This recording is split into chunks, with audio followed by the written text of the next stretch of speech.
All right, as Parliament returned to Canberra today following last week's withdrawal of US troops out of northern Syria, Labor's Home Affairs Shadow Minister, Senator Kristina Keneally, called on the Morrison government to bring the wives and children of Islamic State fighters back to Australia, declaring, "We are morally obliged."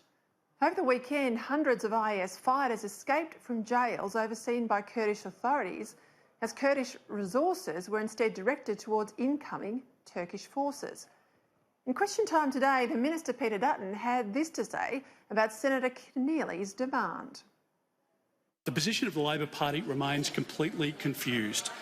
It's clear, Mr Speaker, from a train wreck interview on Insiders on the weekend that Senator Keneally, the opposition Minister for Home Affairs, had absolutely no idea what she was proposing.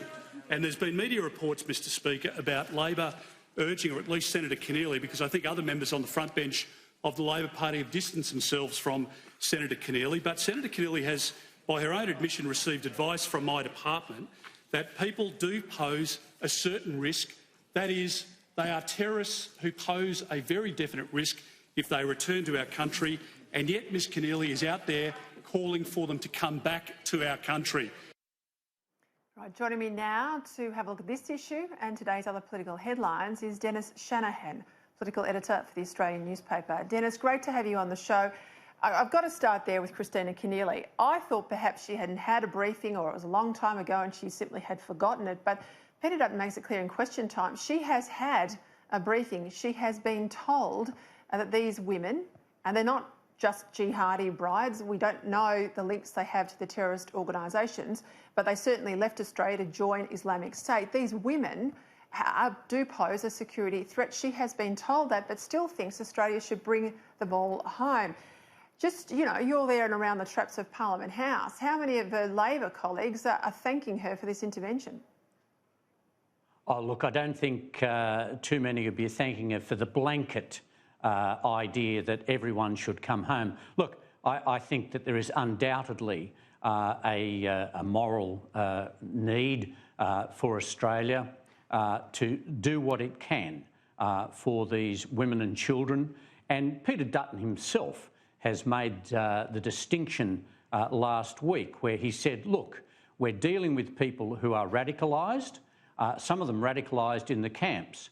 He said some of the women are radicalised and are a threat, and this is what Kristina Keneally would have been told.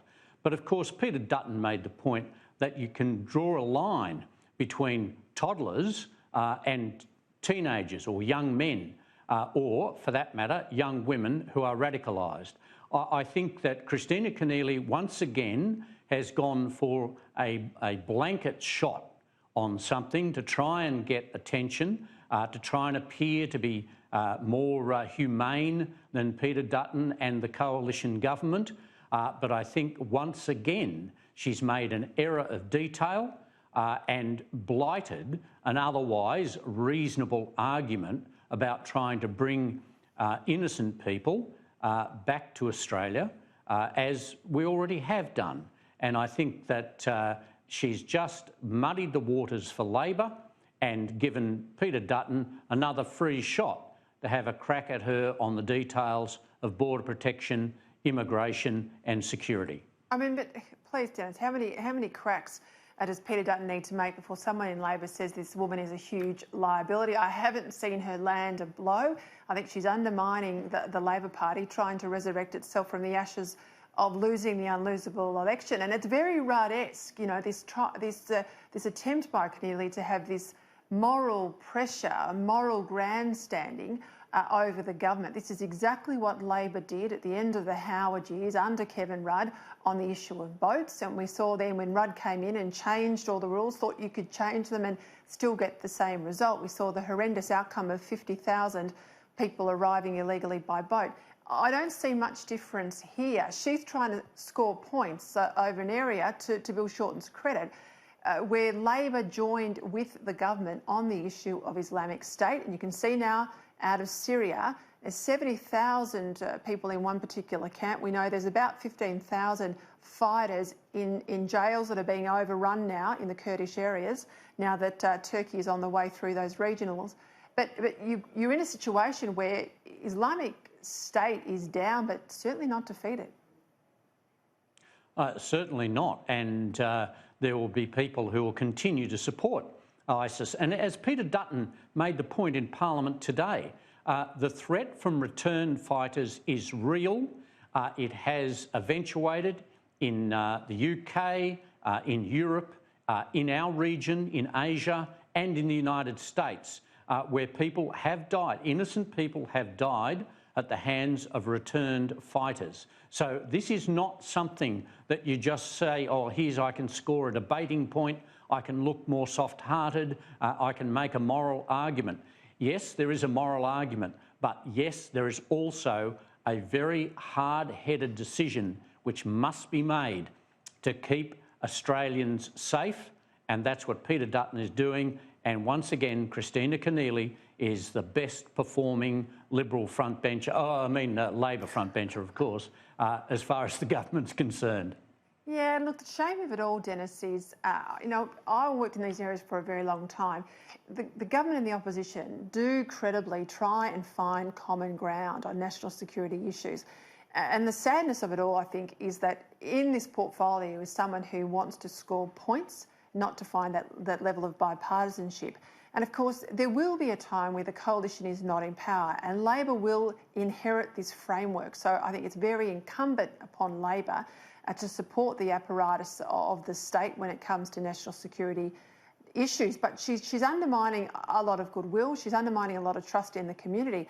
And I think she's undermining Labor being taken seriously in an area like the economy, national security and the economy that are a bit of an Achilles heel. And it follows up her claims about the old chestnut about airplane arrivals of people, arriving illegally and, flooding the nation, when the big difference, and this has always been the difference, and Labor has recognised this difference itself, that the people who arrive by plane arrive with visas, passports, they are identified, and if they're not, they get sent back straight away or put into custody. So it's not an issue. It's not a comparable issue at all. It is not a moral equivalent with illegal boat arrivals with those people who are arriving by plane. They are a different challenge, but they are not the same challenge as those arriving illegally by boat.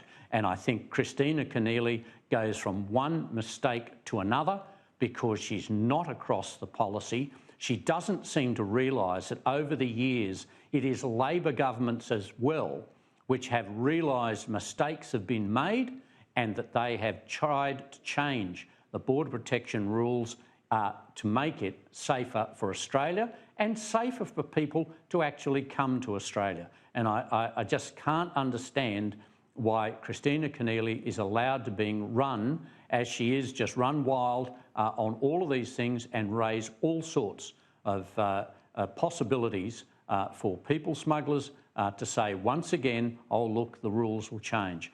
This is wrong. This is a very serious area. It's a very hard area, and it's one where people need to balance compassion with some very hard decisions. Yeah, and you've got to do your homework, and you have to get security briefings, and of course they're very rarely ever denied the opposition. But I have to say, I feel really tonight for people like Ed Husick and the other men that were forced to stand aside for Keneally on the back of Labor's quota system, to give her a role in the leadership team in the Senate, but certainly to give her a role on a frontbench position like Home Affairs. But, I could talk all night about Kristina Keneally and all the things that she's doing wrong in that portfolio, but I'd be just helping Labor, so I might leave it there and move on to another issue. Medevac, that's another one where there was a lot of moral posturing. We'll remember at the time, then Dr Phelps, the member for Wentworth, was banging the drum to say that these people needed urgent medical care, notwithstanding the fact there were 60-odd doctors on Nauru to provide them with professional support and assistance. They had to come to Australia. It had to be an Australian hospital. Well, we find 131 of them have been brought to Australia, and tonight not one individual is in an Australian hospital. Now, there's talk that Jackie Lambie is a maybe or a maybe not on this legislation in terms of the repeal. Give me a sense of where the crossbench stand. Labor oppose it, obviously. The government wants it passed, and it's a matter for debate this fortnight? Look, it's always very hard to say where the crossbench stands. If Labor is against it, it's got to come down to the government negotiating with the crossbench in the Senate. We saw this with the original medevac bill when the government had a minority in the lower house and a minority obviously in the Senate. So this is going to come down to yet again more horse trading, and what we see each time there is a decision in the hands of the crossbench, then all of a sudden someone starts to change their mind. They want to start to add various conditions. We have the One Nation party saying, oh, look, they might suspend support for non-controversial or non-urgent legislation until various other things are made, done for dairy farmers. So all of a sudden, legislation which has nothing to do with dairy farmers is threatened to being held up unless a price is paid. Now, this is going to happen with the medevac bills and the medevac bills, and I think that it will continue for the government. But I think that the facts that have emerged since the legislation was rushed through and clearly what was a campaign purely to get Australia refugees or claiming refugees onto Australian soil so that they could conduct appeals to the High Court and others. It should really be decided on its merits. It probably won't be, but the government will continue to press. Yeah, 131 come to Australia. Not one is in hospital tonight. Obviously, once you're on Australian soil, there's a whole lot more legal avenues and administrative appeals, access to taxpayer-funded lawyers, all those other supports you perhaps don't get at the same level of in Nauru. It's very clear that this was a backdoor mechanism. Let's see it for what it was, to hasten the appeal process for a lot of would-be migrants to Australia. So, I agree with you, the crossbench should be seeing it on its merits, but it was ever thus that crossbenchers, horse trade, even though Jackie Lambie looked morally affronted by that question as she came in off the doors today. I want to get to the issue of the banks. I saw this inquiry announced and, the cynical staffer, old staffer in me says, gee, Josh Frydenberg, this is the inquiry you have when you can't do bloody anything about the issue of the banks not passing through the money. And you know that voters are cranky about it. You know that voters would like their mortgages, of course, to come down. You have to be seen to do something. You look impotent if you just stand there at the press conference and yell and scream at the banks and they just thumb their nose at you. So what do? Well, you put the big dog of the ACCC on their back, but they don't look perturbed at all today. And, we'll wait 6 months for some sort of response from the ACCC Commissioner, Dennis. Call me cynical, and that might end up with a couple of little bits of legislation, but all the while, nothing will happen. It's like petrol prices. Well, and let's face it, the other thing the government couldn't do was call a Royal Commission into the banks. They'd already done that, and we've seen the results of that. The banks really did thumb their nose at the government. Josh Frydenberg as Treasurer and the Prime Minister said, look, we need to have all of this passed on. It's about relief for people who have mortgages. It's also about trying to put more money into the economy to stimulate the economy, which is what the Reserve Bank is on about, saying, we're cutting these interest rates so that we can put more money into the economy and encourage consumer spending. But, of course, the banks didn't do it. And there are reasons, obviously commercial reasons, why they didn't. So what we have now is a poor man's Royal Commission. We've got the ACCC. Of course, it does have the power to recommend changes to the banks, which the government can adopt. But in the meantime, I suspect, as you do, that not a great deal will happen with the banks while the ACCC works out what to do by the budget next year. Anna Bligh today, she's the head of the ABA, the Australian Banking Association. She made comments today that the banks have obviously got to balance the needs of people who have money invested in banks, so living off their interest, let's say superannuants and others. And that is a fair point, but banks are running at about $570 million this financial year in profit terms. But another statistic that really struck me, Dennis, that since 2011, by holding back the rate decreases for mortgage holders, we're talking about $14 billion a year that people would have paid less in terms of interest has been kept by the banks, not returned to mortgage holders. So this is real money, and this is where the banks have the government over a barrel, even though the Treasurer tried to talk tough today. Well, that's right. And look, you can understand that there is an essential conflict here. It is that the banks, which people regarded, older people like me and my parents, regarded the banks as being some sort of an institution, and they weren't private banks either. So that it was all about trust in an institution to look after and help small business, house owners, just to try and help people. But of course they have an enormous conflict because they now see their primary duty as providing profits to their shareholders. And that's a fair argument as well. But in the meantime, the government's caught between that contradiction and can't force the banks to renege on the deals for their shareholders or force them to provide more money for small business, farmers and house owners. All right. Well, in my editorial, I opened up tonight with a bit of kudos to the government that over successive ministers since 2013, the coalition's presided over a reduction in welfare payments, the reduction of money going out the back door. This is despite obviously increases in population. And we're now at the lowest levels in 30 years of working age people living on support. It's at 14.3%. A lot of this, to be fair, has been done without the aid of legislation because of a fractious Senate. So most of this is administrative changes. It's ministers actually ministering their departments, ministers saying enough's enough, pushing the departments to find savings and to do more. This is a good lesson for other ministers, I dare say. Well, I think this is right. It demonstrates that you don't need, dare I say, big stick legislation to actually make significant savings.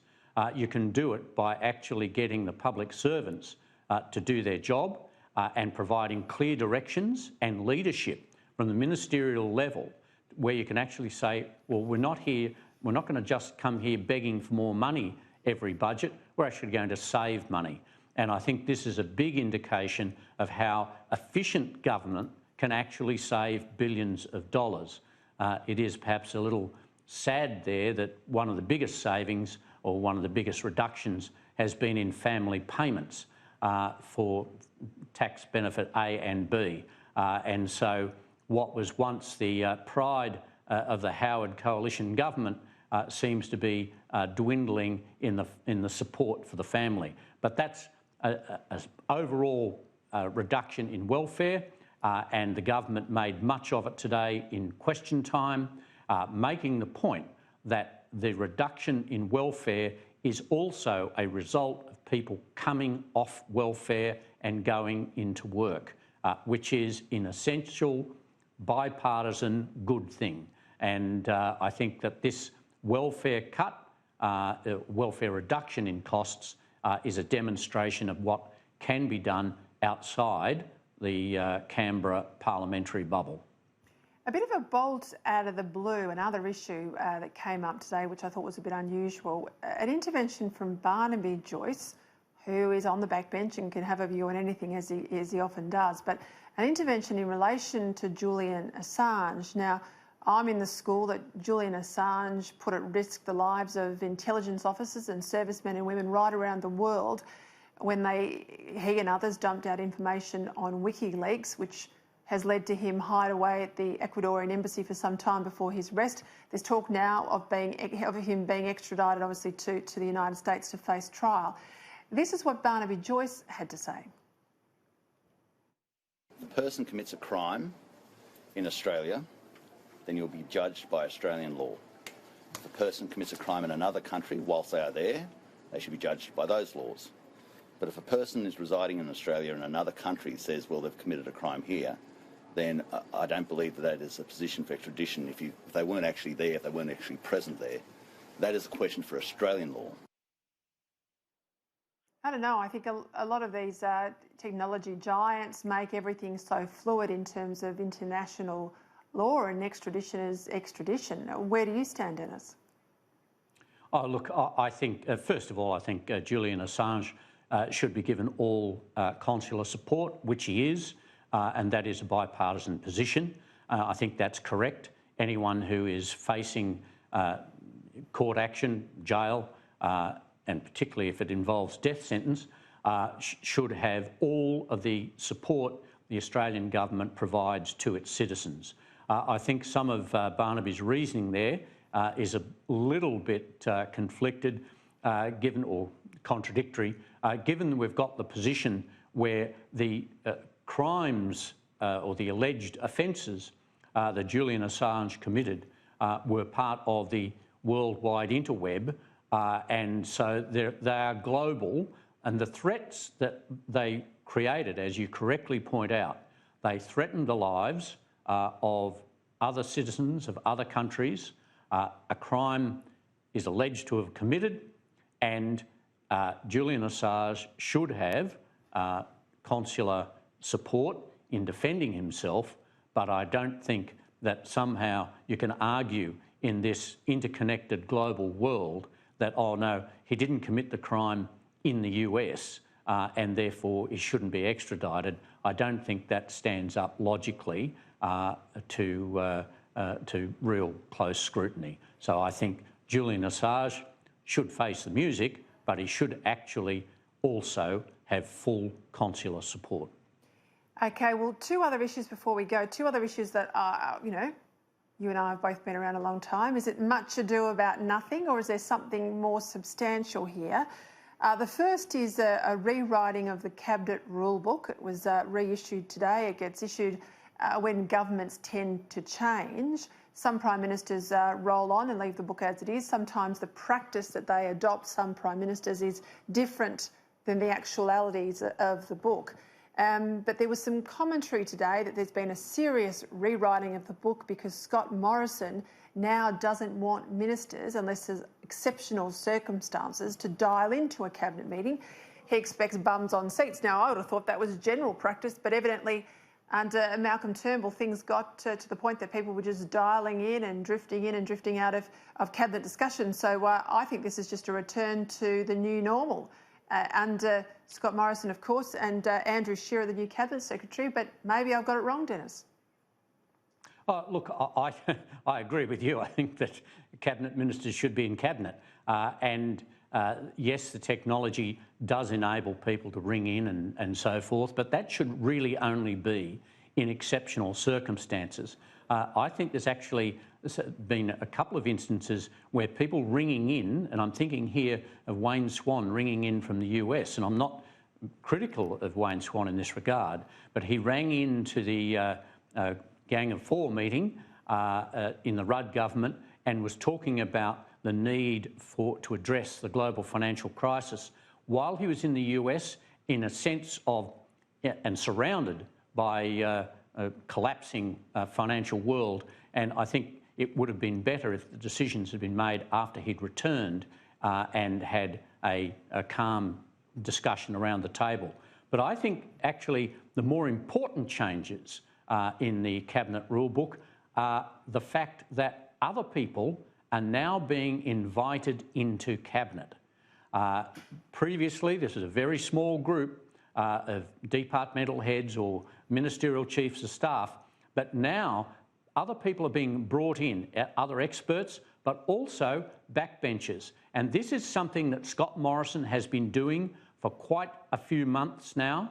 He is including backbenchers, committee chairmen of Liberal and National Party into these cabinet discussions when they call diving a deep dive. Mm-hmm. And I think that this is actually helping Scott Morrison manage the parliamentary party much better. And I'm actually more impressed by that change in the cabinet rules than just ensuring there are cabinet bums on cabinet seats.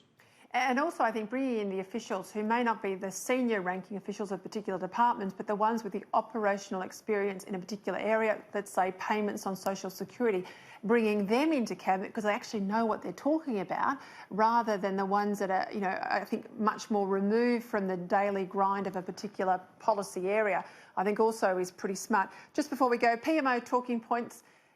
Some poor bugger in the Prime Minister's office sent out the talking points.